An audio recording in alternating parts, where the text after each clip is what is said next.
Hi நண்பர்களே, எல்லாரும் எப்படி இருக்கீங்க?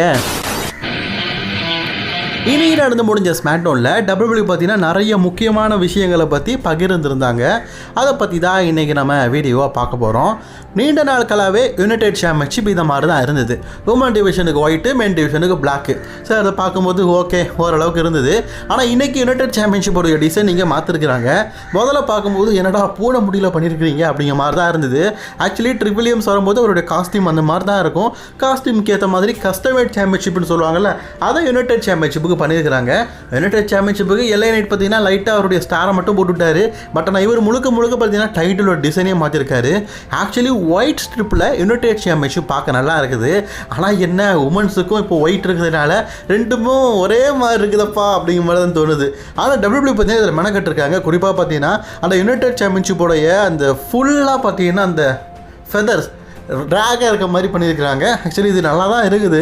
பட் ஆனால் இது ஒரு உமன் ட்ரெஸ்ஸில் செட் ஆகிற சாம்பியன்ஷிப்பாக இருக்குது. அண்ட் கலர் டிசைனிங்கும் மாற்றிருக்கிறாங்க. வழக்கமாக யுனைடெட் சாம்பியன்ஷிப்புக்கு மேலே பார்த்தீங்கன்னா ப்ளூ கலர் இருக்கிறாது.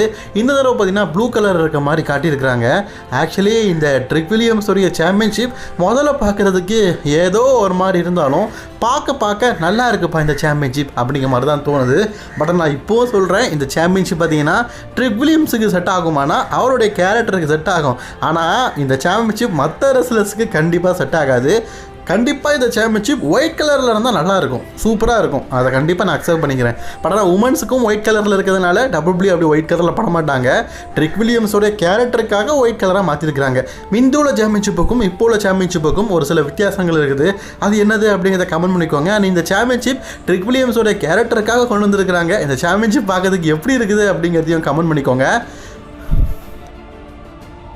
அலெக்சா பில்ஸோடைய கையை ஜேரிகார்கள் பார்த்தீங்கன்னா இந்த வாரம் நடந்து முடிஞ்ச ஃப்ரைடே நைட் ஸ்மாக்டவுனில் உடைக்கிற மாதிரி ஒரு செக்மெண்ட்டை காட்டியிருப்பாங்க. ஆக்சுவலி அது பார்க்கறதுக்கு ரொம்பவே ரூத்ரெட்ஸாக இருந்தது, நிஜமாகவே இருந்தது. என்னப்பா உண்மையிலேயே கையை உடைக்கிறாங்களான்னு. ஆக்சுவலி அலெக்சா பில்ஸுக்கு ஒரு டிசீஸ் உண்டு. அதாவது டிசீஸ்ன்னு சொல்கிறத விட சில பேருக்கு விரல் நல்லா வளையும்ல, அதே மாதிரி இவங்களுக்கு எல்போ நல்லாவே வளையுங்க. அதை யூஸ் பண்ண WWE பார்த்தீங்கன்னா உங்களுக்கு உண்மையிலேயே கை உடைஞ்ச மாதிரி காட்டினாங்க. ஆனால் ரியாலிட்டிக்காகவே ஜேரிகார்கள் பார்த்தீங்கன்னா அலெக்சா பில்ஸோடைய கையை காயப்படுத்தியிருக்கிறாங்க. ஸ்மாக்டவுன் முடிஞ்சதுக்கப்புறமா அவங்களுக்கு பார்த்தீங்கன்னா அந்த கையில் எப்படிப்பட்ட காயம் ஏற்பட்டதுக்கு அப்படிங்கிறத காட்டியிருக்கிறாங்க. ஆக்சுவலி அலெக்சா பில்ஸ் இதுக்கு முன்னாடி ராண்டா ரவுசி கூட அதுக்கப்புறமா சாஷா பேங்க்ஸ் கூட ஸ்டோர்லாம் போகும்போது இந்த மாதிரி தான் கையை டக்குன்னு வளைச்சி தனக்கு கை உடைஞ்சிருச்சு அப்படிங்கிற மாதிரி நிறைய தடவை நிறைய மூவ்மெண்ட் பண்ணியிருக்கிறாங்க. ஏன்னா அலெக்சா பில்ஸ்க்கு கை உண்மையிலேயே அந்த அளவுக்கு வளையும். அதனால தான் பார்த்தீங்கன்னா WWE பார்த்தீங்கன்னா இதை அட்வான்டேஜாக நிறைய டைம் யூஸ் பண்ணிக்கிட்டாங்க. இன்றைக்கும் ஜேட் கார்கள் அட்டாக் பண்ணும்போது அவங்களுக்கு கை உண்மையிலேயே பார்த்தீங்கன்னா வளைஞ்ச மாதிரி காட்டினாங்க. ஆனால் ஜேட் கார்கள் ஒரு அன்சேஃப் ரெஸ்லர், அவங்க எப்படி சண்டை போடணும் அப்படிங்கிறது அவங்களுக்கே சில நேரத்தில் தெரியாது. அதனால் பார்த்தீங்கன்னா ஒரு ஃபேக்காக ஒரு ஸ்கிரிப்ட் படி அவங்களை அட்டாக் பண்ணணும். அது மட்டும் இல்லாமல் ரியாலிட்டிக்காக பார்த்தீங்கன்னா அது இருக்கணும். ஆனால் இவங்க ரியாலிட்டிக்காக தெரியணும்னு சொல்லிட்டு ரியாலிட்டிக்காகவே பார்த்தீங்கன்னா அட்டாக் பண்ணிட்டாங்க. இதனால் அலெக்சா பில்ஸுக்கு ஒரு மிகப்பெரிய காயம் ஏற்பட்டுருக்குது. அலெக்சா பில்ஸ் ஷோ முடிஞ்சது அப்புறமா டாக்டர்ஸ்லாம் பார்த்ததுக்கப்புறமா உண்மையிலேயே இன்ஜுரியாக இருக்குது. ஆக்சுவலி உங்களுக்கு ஏன் தெரியுமா இன்ஜுரி ஆகிற மாதிரி காட்டினாங்க? இதுக்கப்புறமா ஷார்லட் ஃப்ளேருக்கும் ஜெரிகாருக்கும் சிங்கிளாக ஒரு ஸ்டோரி போகணும், ரெண்டு பேருக்கு இடையில தான் ஸ்டோரி போகணும். அலெக்சா பில்ஸ் இந்த டைமில் தேவையில்லை. அதனால் அவங்களுக்கு இன்ஜுரி ஏற்படுற மாதிரி வீட்டுக்கு அனுப்பிடணும் அப்படிங்கிறதுக்காக இப்படி ஒரு ஸ்டோரியை கிரியேட் பண்ணியிருக்கிறாங்க. ஆனால் நம்ம ஜேரிகார்கள் அக்கா நிஜமாகவே அட்டாக் பண்ணி அலெக்சா பில்ஸோடைய கையை நிஜமாகவே காவு வாங்கிட்டாங்க. அலெக்சா பில்ஸை பார்க்க பரிதாபமாக தாங்க இருக்குது. Dream he's happening. நம்ம சிஎம் பாங் பார்த்தீங்கன்னா அஃபீஷியலி அவருடைய சம்மர்ஸ்லாம் ஆப்பரண்டாக கோடி ரோட்ஸை செலக்ட் பண்ணிட்டாரு. நிறைய பேருக்கு தெரியும் இது ஒரு ட்ரீம் மேட்ச். இதுக்கு முன்னாடி பங்குக்கும் கோடிக்கும் நடந்ததில்லை. ராயல் ரம்பிளில் 2 முறை பார்த்தீங்கன்னா கோடி ரோட்ஸ் பங்கை எலிமினேட் பண்ணியிருக்கிறாரு. ஆனால் இந்த தடவை இது கொஞ்சம் பார்க்கறதுக்கு வினோதமாக தான் இருக்குது. பிகாஸ் நம்ம எல்லாருக்குமே தெரிஞ்ச விஷயந்தான், பங்க் அண்ட் கோடி ரோட்ஸ் 2 பேருமே பார்த்தீங்கன்னா ஃபேஸ் டு ஃபேஸ் நிற்கும் போதே மக்கள் மத்தியில் அவ்வளோ ஒரு கூஸ் பம்ப்ஸ். பிகாஸ் இந்த மேட்ச் இதுக்கு முன்னாடி WWE நடந்தது இல்லை அப்படிங்கிறதுனால நடந்ததில்லை அப்படிங்கிறத காட்டிலும் நடக்கிறதுக்கான ஸ்பேஸ் கொடுக்கல. ஏன்னா இது அவங்க வந்து ஃப்யூச்சருக்காக சேவ் பண்ணி வச்சுருந்தாங்க. சரி ஓகே, இது சம்மர் ஸ்லாமுடைய மெயின் ஈவெண்ட்டாக நடக்க போகுது, நல்ல மேட்சாக இருக்கும். பங்கு இதுக்கப்புறமா ஸ்மாக்டவுனில் தான் இருக்க போகிறாரு. அது மட்டும் இல்லாமல் அஃபிஷியலி பார்த்தீங்கன்னா சாட்டர்டே மெயின் ஈவெண்ட்டுக்காக இவங்க 2 பேருமே டாக் டீம் அடைஞ்சு, ஏன்னா இவங்க 2 பேருமே ஃபேஸ் ரெஸ்லர்னால கோடி ரோட்ஸ் பங்கு இவங்க 2 பேருமே டீமாக இணைந்து குந்தர் சாமி ஜெயினுக்கு இடையில் ஒரு டாக் டீம் மேட்ச் விளாட போகிறாங்க சாட்டர்டே மெயின் ஈவெண்ட்டில். இதில் இன்னொரு விஷயம்னா சாமி ஜெயினை குந்தருக்கு கூட போட்டு விட்ருக்காங்க. ஆக்சுவலி இதை பற்றி ஒரு பஞ்சாயத்து இன்னைக்கு ஸ்மாக்டவுனில் இன்னொரு ஸ்டோரி அமைஞ்சிருக்கும். ஸ்மாக் டவுன் ஜெனரல் மேனேஜர் கிட்ட குந்தர் வந்து அன்டிஸ்பியூட்டட் சாம்பியன்ஷிப்பான வாய்ப்பை கேட்டிருப்பாரு. ஆனால் அவர் என்ன பண்ணியிருப்பாருன்னா அன்டிஸ்பியூட்டட் சாம்பியன்ஷிப் வாய்ப்புக்கு பதிலாக சாட்டர்டே மெயின் இவெண்ட்டில் அவருக்கு பிடிக்காதது சாமி ஜெயின் கொடுத்தது தான். சாமி ஜெயின் கூட டாக் டீம் ஆயிருந்து சிஎம் பங்கையும் கோடி ரோட்ஸும் எதிர்த்து ஒரு மேட்ச் விளையாடு அப்படிங்கிற மாதிரி சொல்லியிருப்பாரு. இதில் கடுப்பான குந்தர் தான் பார்த்தீங்கன்னா ஸ்மாக் டவுன் ஜெனரல் மேனேஜர் இன்னும் பார்க்காம ஆக்சுவலி ஒரு ஸ்மாக் டவுன் ஜெனரல் மேனேஜர் பதவியிலிருந்து 2 வாரத்துக்கு முன்னாடியே போயிட்டாரு. இப்போ திடீர்னு பார்த்தீங்கன்னா பழையனைப்படி ஜாயின் பண்ணிட்டேன் அப்படிங்கிற மாதிரி சொல்லாரு. அப்போ எதுக்கு இவர் டபிள்யூபிள்யூல ஸ்மாக் டவுன் ஜெனரல் மேனேஜரை விட்டு போகணும், திருப்பி எதுக்கு வரணும்? ஸ்டோரியை மாற்றிக்கிட்டே இருக்கிறாங்கல்ல. ஸோ அதனால் கடுப்பான ஒரு பார்த்தீங்கன்னா நிக்கோலஸை பயங்கரமாக அட்டாக் பண்ணுற மாதிரி காட்டியிருக்காங்க. நிறைய பேருக்கு தெரிஞ்ச விஷயம் தான், நிக்கோலஸுக்கும் குந்தருக்கும் டபிள்யூ பார்த்தீங்கன்னா சம்மர்ஸ்லாமில் ஒரு மேட்சுக்காக ஸ்டோரியை கிரியேட் பண்ணுறாங்க. அதுக்காக பார்த்தீங்கன்னா இப்போ சாட்டர்டே மெயின் இவெண்ட்டில் குந்தரை பழிவிடுறதுக்காக சாமி ஜெயின் கூட டாக் டீமாக நினச்சிருக்காங்க. சரி, ஓகே. அண்ட் பட்டர்ஃப்ளை எஃபெக்ட் இந்த வாரம் நடந்துருந்து நீங்கள் எல்லாருமே பார்த்துருப்பீங்க. கோடி ரோட்ஸ் இருக்கார்ல, அவர் சிஎம் பாங்குடைய கண்ணில் அடிபட்டதை தூக்கி காட்டியிருப்பார். ஆக்சுவலி இது கோயின்சிடென்ட் நடந்தால் வேனுக்கு நடந்ததுன்னு தெரியல. ஏன் அப்படி நான் சொல்கிறேன் அப்படின்னு கேட்டிங்கன்னா, நம்ம கோடி ரோட்ஸ் இருக்கிறார்ல, அவர் ரசல்மனியாக்கு அப்புறமா அவருடைய கண்ணும் இப்படி அடிபட்டிருக்கும். பங்கு வந்து அப்படி தூக்கி பார்த்து என்னப்பா அடி பலமா அப்படின்னு கேட்டிருப்பாரு. அப்போ அந்த அன்டிஸ்பியூட்டட் சாம்பியன்ஷிப் கோடிட்டு இருந்தது.